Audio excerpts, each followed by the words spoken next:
This is the Wild West. This is it, where everything happened.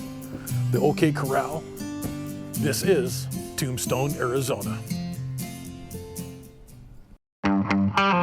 Welcome to What Doin'. We're Deb and Aaron, two retirees originally from Washington State who love to travel the country, make new friends, have new adventures, scuba dive, hike, cook, and just about anything outdoors.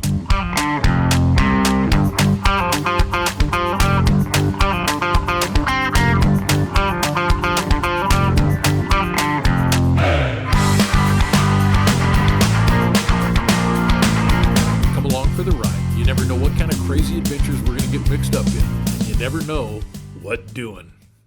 Tombstone dates back to 1877 when Ed Schifrin was part of a scouting voyage against the Chiricahua Apaches out of Camp Huachuca. It seems that Ed liked to go out looking for rocks, and the other soldiers told him the only thing he would find was his tombstone.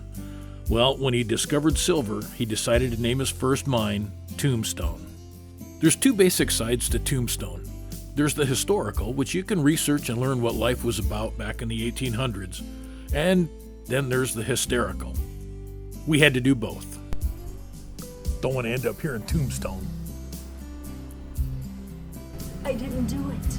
I'm innocent. Get me out of here. Always knew you were a bad girl. I said howdy, folks! Howdy! Amazing how these things work, huh? In this town there lived an outlaw by the name of Texas Red.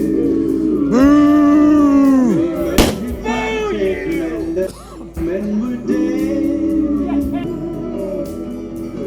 There was 40 feet between them when they stopped to make their play. And the swiftness of the Ranger is still talked about today. The entire town of Tombstone is on the National Register of Historic Places and remains much as it did in the 1880s. It produced an estimated $40 to $85 million of silver bullion, making it Arizona's largest productive silver district.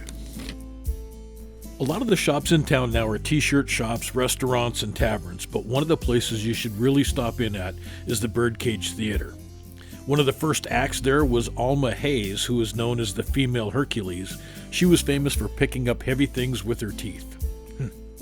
The Birdcage was originally meant to be a family-friendly showplace, but turned into a brothel and gambling hall. The walls are riddled with bullet holes from gunfights over poker games.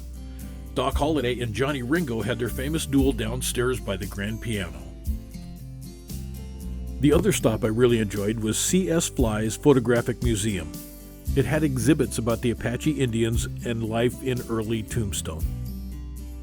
The more traditional historical reenactment takes place at the original OK Corral.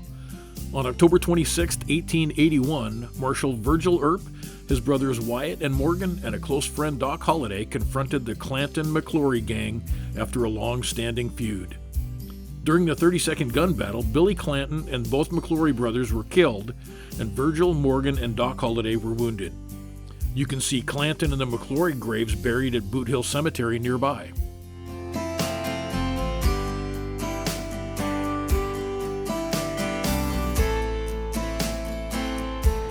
Where are you going? Where are you going? Here. Hey, babe. Your horse ain't got no giddy up.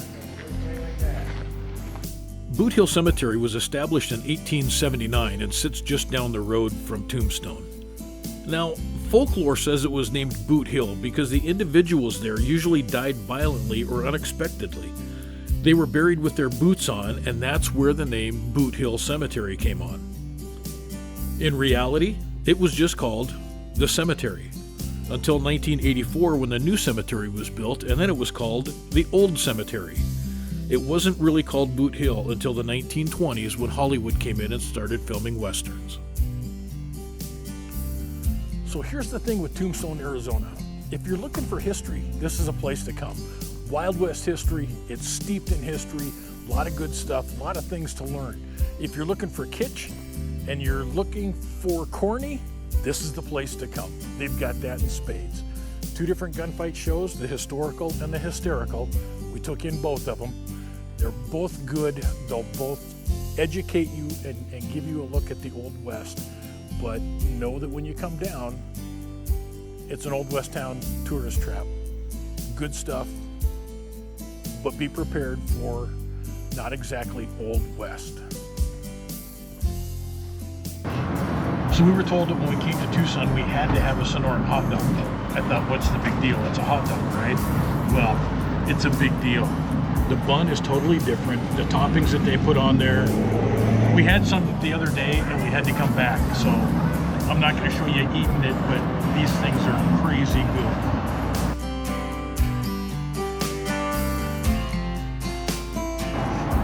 So here's part of what makes these so good. You have the hot dog, which they cook on the flat top, gets a little bit of that crispy on it, pinto beans, and then there's salsa on there, crema, and a little jalapeno crema, and some pico de gallo, and then the bun is like a little crescent roll wrapped around everything. It's just phenomenal. You get a pepper on your tray with it, and if you get a chance, salsa verde tostitos are amazing. Good lunch. It's time for another great sunset and getting ready for tomorrow, where we're going to go hike Saguaro National Park.